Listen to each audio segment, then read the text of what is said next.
Everyone experiences their first night, and it's up to each person to decide which night they consider as their first. My first night with her. I quietly asked her, "Have you been with any other men?" The innocent girl blushed and shook her head. "You are my first." She tightly gripped my fingertips with her small palm. "My name is Mike Harper, just turned 32 this year.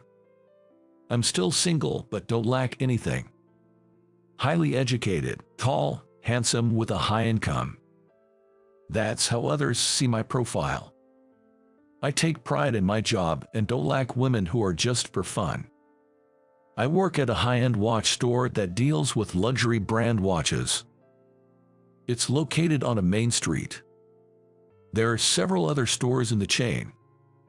Among them, I'm the youngest manager.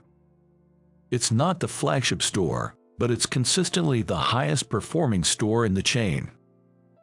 I've been the top salesperson for 5 consecutive years. I have a huge lead over my colleagues.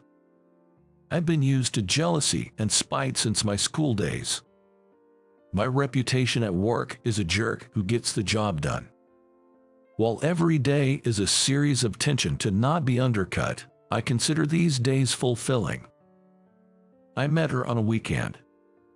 It was a Sunday evening, around the time people start heading home. That day, I was annoyed because a customer who had made a reservation canceled last minute. This customer was someone who always spent a lot of money, someone who supported my sales. The reason for the cancellation was frustrating. I felt he didn't provide enough special treatment with me. Apparently, he had been watching from a distance as I served other customers. In simple terms, they were acting up to jealousy. Thinking about this missed sales gives me a headache. There are more than enough people itching to pull me down.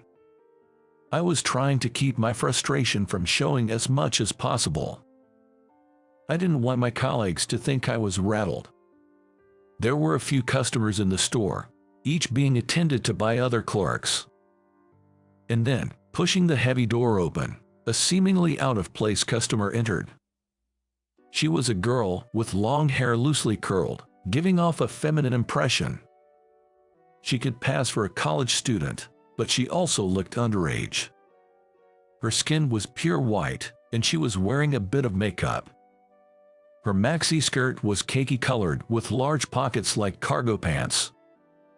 Beneath the skirt was black chiffon and lace, fluffy and airy. Peeking out from the hem of her skirt were short Dr. Martens boots. Her top was a gray hoodie. For a moment, she caught the eyes of the clerks and customers in the store. That makes sense. She was incredibly beautiful.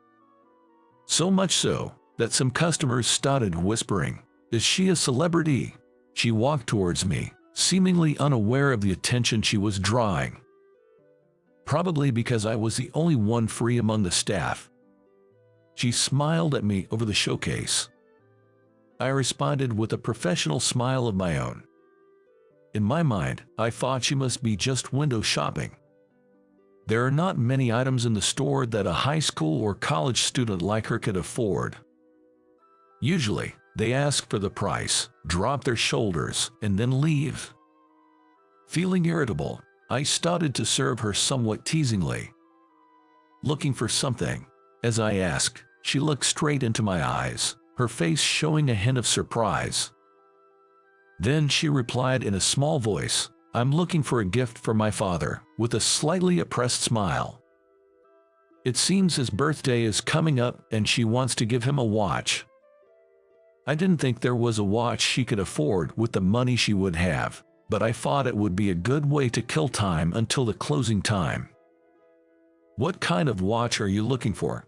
I don't really know much about watches. My father is turning 60 this year. Do you have any recommendations?" she asked timidly. Her small voice sounded like that of a little squirrel. "Your father would be happy with any watch, if you're the one to choose," I said.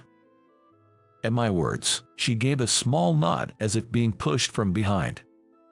She began to look carefully at the watches in the showcase as she slowly walked around. Every now and then, she asked questions like, "What's the difference between this watch and that one?" She really seemed to know nothing about watches. She might not be able to choose anything when she sees the price. Then, she stopped for a watch with a beautiful design on the dial. "It's incredibly beautiful, isn't it?" What she pointed out was a watch from a luxury brand. It's a beautiful watch that incorporates traditional Japanese craftsmanship. Her eyes sparkle as she looks at the watch. I took it out of the showcase to show her. "I'm torn between this one and the one over there." The direction she pointed was another showcase from a different luxury watch brand. Watches priced in the range of $50,000 and $100,000 were on display. Certainly not a price range she could afford. I was slightly irritated, thinking she was just a window shopper after all. "All of these watches are quite expensive," I told her, implying that she probably couldn't afford any of them. She didn't seem to notice my snide remark, and she innocently smiled back at me.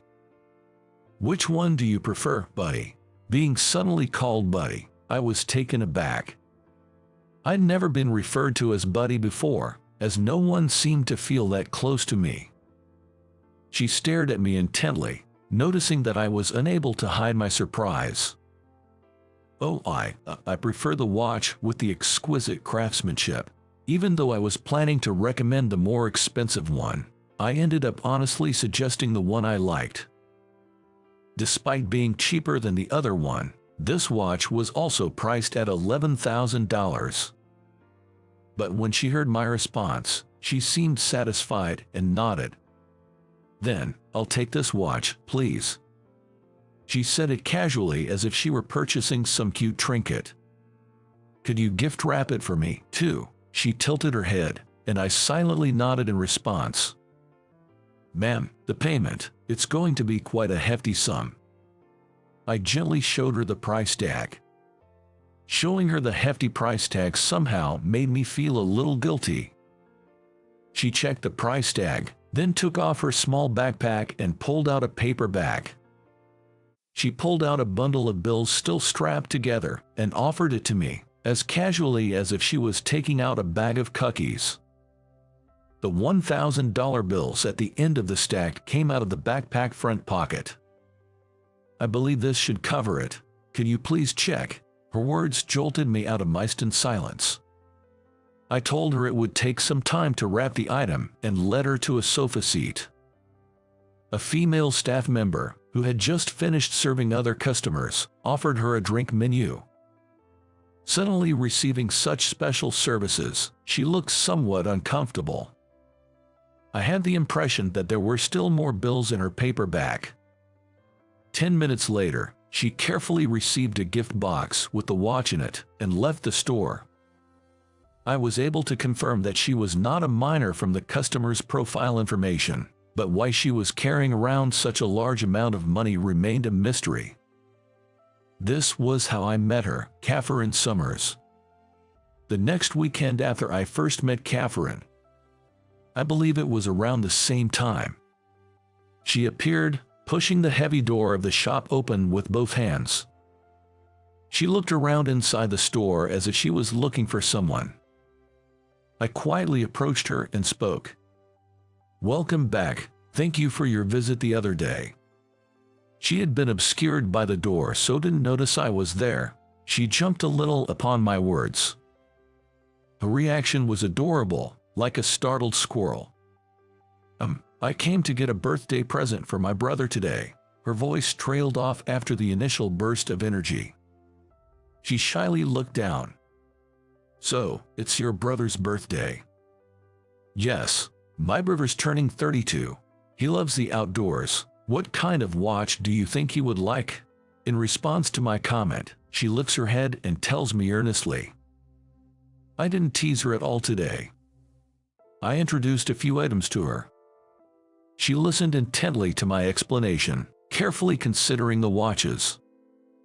"I'll take this one," she said, smiling contentedly. I was impressed by her taste. Despite claiming not to know much about watches, she was able to find the best one. This watch is also quite expensive. The watch was a high-end piece, costing nearly $29,000. I don't know who this girl is, but this price is excessive. I thought she would give up on buying it and switch to a different watch. However, she took out a paper bag from the small backpack she was carrying just like the last time, and handed me a bundle of bills, still bound. She held out the bundle so casually, I almost didn't recognize what it was. I took the bills on a velvet-lined tray and checked to make sure they weren't counterfeit as I counted. Of course, they were all real and crisp. She was sitting in comfortably on the sofa, just like the last time. Who on earth is she? And surprisingly, she appeared at the store at the same time the next weekend. This is insane.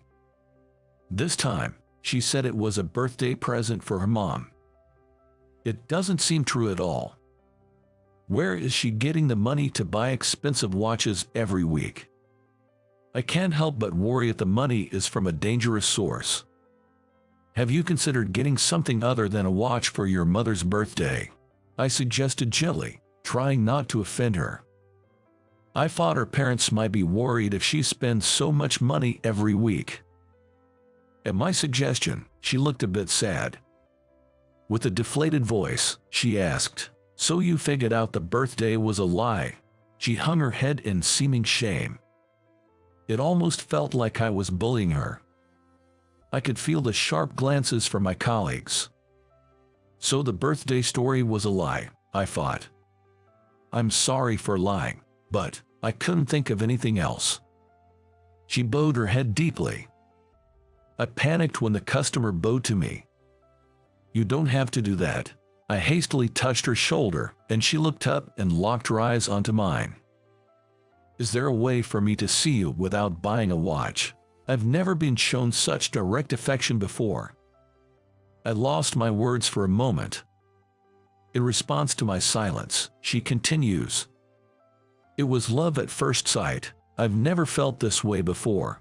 If it's a nuisance, I'll hold back, but is there a way I can just keep being close to you? Apparently, she had been visiting the store every weekend just to see me. Her thin shoulders were trembling slightly, perhaps due to nervousness. You're welcome here anytime, with or without a purchase. We're always waiting for you. Half professional, half genuine. It felt different from the usual courtesy I show to customers. There was a strange feeling about my own words. Thank you so much. Her tense expression softened instantly. From that day on, she started visiting the store every weekend. She would pop in without interrupting my work, exchanging a few words with me. She made friends with the store employees and would chat happily with them when I was busy. One usual weekend at the usual time, she peeked in through the door. Hello, Mike. Welcome, Miss Summers. We've been repeating the same exchange for several weeks now. With her usual small backpack on, she greeted me with a beaming smile. The other employees would call out, "Welcome." She would respond to each greeting by nodding her head. The next moment, stacks of bills rustle and fall onto the floor. It seems that the zipper of her backpack was becoming more open, and its contents slipped out as she moved through the store. 3 bundles of money with bands around them and loose $100 bills scatter across the floor, making me nervous. She was checking her backpack, saying, I picked up all the money and handed it to her. Do you always carry around this much cash? It's dangerous. I unintentionally sounded like scolding her. She took the money I gathered in both hands. Thank you. I had a huge win today. Usually, I have much less. She said, smiling brightly. Why does she always carry around so much cash? The initial question I had for her came back to me. Hey, how come you have all these money? I wasn't speaking to a customer anymore. I felt like an older brother worried about his little sister. In response to my question, she gave me a puzzled look, as if it's completely natural to carry around a lot of money on weekends. It's poker. There was a match with a real good player today, and the results were unexpected. I had a hard time processing her words. The words poker and the girl in front of me didn't seem to fit together. What she pulled out of her backpack was a card player magazine, wrapped with a piece of cloth. There were markings that looked like she had passionately learned the strategies. I was speechless at the sheer contrast. She looked worriedly at me as I stood there, stunned. Our eyes eventually met. Her eyes were a bit watery. I was taken aback and froze. "Are you disappointed? Do you hate me now?" Her slender shoulders were shaking, seemingly tense. I remember seeing these shaking shoulders before. At this moment, I felt a strong need to reassure her, who was always so sincere to me. "I'm not disappointed. How about we go out for dinner next time?" Upon hearing my words, her tears quickly retreated. A broad smile appeared on her face, and she expressed her joy by jumping up to stand on her feet. "Promise, don't just say such a thing." I wrote down my phone number and handed it to her, who was so excited already. I knew I probably shouldn't be doing this, but I hoped they would let it slide just this once. In fact, the other employees seemed to be turning a blind eye. She accepted the note with my number as if it were a treasure, and smiled with joy. I can't forget the trembling voice of her when she first called me. On the day I first asked her out, she told me there was a place she wanted to go during the day. "If you don't mind, I'll tag along." The place she took me was a casino, not too far away from the watch store. Apparently, there was a sizable tournament happening. These players are the real ones. For the record, I don't gamble.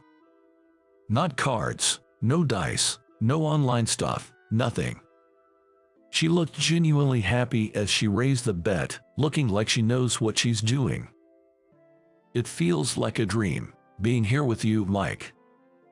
Looking at her sparkling eyes and joyous face, I found myself feeling happy as well. She was unlike any other girls I've met before, and I found myself unsure of how to deal with it. We went to the dinner after she was satisfied with her play. When I took her to a slightly fancy Italian restaurant I had reserved, she seemed a bit nervous. "Excuse me for a moment, I got a text." Her phone kept chiming with new text notifications during dinner. Each time, she would check her phone and reply. I caught a glimpse of the icon of the person texting her, a picture of a rugged-looking guy. Seeing that made me surprisingly irritated. "Boyfriend, he seems worry-prone. Let's finish up and head home." A cold, accusing voice slipped out without my intention. She looked at me, startled. I couldn't see her straight for some reason, so looked away. "Mike, look at me." "Enough. Did you have fun making fun of me?" I knew it sounded petty, but I couldn't stop the words spilling out. I acknowledged that this was indeed jealousy. I was already falling hard for her. "Mike, look at me," prompted again. I reluctantly returned my gaze to her. She thrusts her phone screen in my face with a desperate expression. "It's my brother. My brother is the worrywart." Displayed beneath the icon of the man was the word brother. It seems she has an older brother around my age. She's trying to clear up the misunderstanding. She told me a lot about her brother. They became siblings due to their parents' remarriage, so they aren't related by blood, but he's a worrier and initially opposed our date. He was apparently worried about how our date was going. But he didn't contact you at all during the day. There were no messages from the brother during the day. I didn't think she was lying, but it felt a little off. "Well, If he contacted me while I was at the casino, I'd be furious. She says with a smile. I see. Recalling how she was during the day, it made all sense. I was increasingly attracted to her as I was getting to know her personality. Catherine, can we make this into a relationship? I asked her as she was happily eating her final dessert, cake. I was a little nervous about what I'd do if she refused. She gave me a blank look for a moment, then looked at my face. The next moment, she stood up from her chair. Yes, thank you, Mike. She gave me the widest smile I had ever seen on her. No, thank you, Catherine. I felt like I was being led by her pace, but I felt so good, after all. Catherine and I continued to see each other, and 6 months passed. Today, we're planning to visit Catherine's family. Of course, I intend to express my feelings for her and how we vision our future. Catherine's mother, who came out to greet us at the entrance, was a very calm and kind-looking person. It seemed that both her parents and her worrywart brother would be there today. I fixed my shirt and walked into the living room. I could see her father sitting deep in the sofa and her brother standing next to him. The moment I saw her brother, I froze for an instant. There was a person from the past I didn't want to remember. I was in shock. Catherine looked into me with a worried look. Mike, you're Mike Harper, aren't you? Catherine's brother, Robert, raised his voice in surprise. He was the last person I could ever face in my life. The one person who knew the past I least wanted Catherine to know about. I started to break out in cold sweat. I was born in Germany and moved back to the States when I was in grade 7. At first, I had a hard time fitting into the school. The persistent bullying instigated by the girls in my class deeply wounded me, who was just a regular vulnerable teenager. It was Catherine's brother who helped me out. Robert was the only one who was kind to me, who was being excluded by the class. I betrayed such a kind classmate. The target switched from me to Robert, who was protecting me. That's how I got released from being the target. And I abandoned kind Robert. I joined the other classmates and bullied him. If I didn't, I would be left out again. It was fear that led me to betray Robert. In the end, whether this was the cause or not, Robert was not there after the summer vacation. He and his family had moved, and Robert got transferred to another school for the new semester. I had not seen Robert since then, until this day. I'm sorry, Robert, I just can't find the words to say. I wanted to run away from this situation and turned on my heels. I thought I would just run away. If Catherine finds out what I did, she would be sad and very disappointed at me. I don't think I can stand it. Mike, what's the matter? As I brushed off her hand and headed for the door, Robert's voice reached my back.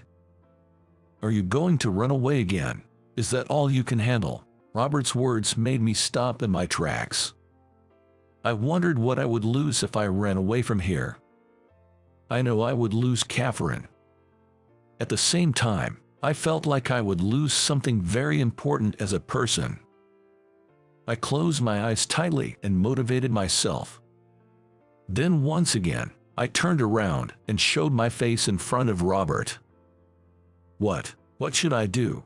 I muttered, like a child. Robert smiled in astonishment at my behavior. Don't be bound by such old things. I was a little surprised, but such coincidences happen, I guess. He chuckled and lightly tapped my shoulder, just like he used to. Catherine looked on blankly, unable to understand what was happening. Robert explained to Catherine that we were classmates in school and had not seen each other since he moved away. Catherine looked surprised and glanced back and forth between Robert and me. Well then, there's nothing to worry about. The guys were friends, right? That's a good thing, isn't it? Catherine, looking happy, gave Robert a hug around his neck. I sat properly on the floor again and greeted their parents. I recognize that greeting to you all might be delayed, but I am Catherine's boyfriend, and we're in a serious relationship. I hope that we can get along and that she and I can continue to nurture our bond. Catherine's father gently touched my shoulder as I bowed my head to the floor in greeting.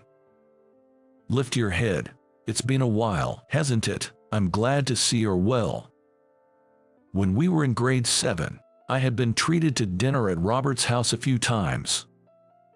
Robert's dad must have remembered me from that time. I was worried about who Catherine would bring, but if it's you, I'm fine. But I abandoned Robert, I unintentionally said to her father, who was smiling at me gently. Does he hold no grudges against me for abandoning his son? You know your own weaknesses and faults. That's what makes a person grow kinder with time. Hearing those words, I felt tears welling up in my eyes. The kind and open minds that Robert and Catherine have must be the result of the heritage from this man. I thought, I wanted to become someone like him who can forgive mistakes by others. Robert had told me that the move during summer break wasn't due to anything that happened at school. Apparently, his biological mother's health had worsened and she was to be transferred to a different hospital. Knowing she wouldn't recover, the family had moved to be with her until the end. I decided to make a prayer in front of her picture in the living room. As I was silently praying, Robert chuckled next to me. I guess Mom arranged this. Catherine is still in college, so we plan to start preparing for the wedding as soon as she graduates. Excuse me, a year has passed since Catherine and I started dating. This is my first time stepping into her apartment. She wanted to experience living alone for her final year of college, so Catherine rented an apartment. Our relationship has been going pretty well, but we're under the watchful eye of Robert. I was convinced that our relationship was not progressing because of him. I opened the door and stepped into a room. The room was an absolute spectacle. Posters of Casino and the archive of card player magazines decorated the space, and I could spot so many notebooks and memos with her handwriting on it, traces of her studies for the advanced strategies. Has any other man been in here? I whispered to her in a deliberately hushed voice. She blushed and giggled shyly. Shaking her head, she smiled and said, "You're the first." Her small palm squeezed my fingertips tightly. Oh, wait, you're not the first. Robert came over to eat yesterday. Catherine exclaimed as she had suddenly remembered it. No, I'd rather you not count that.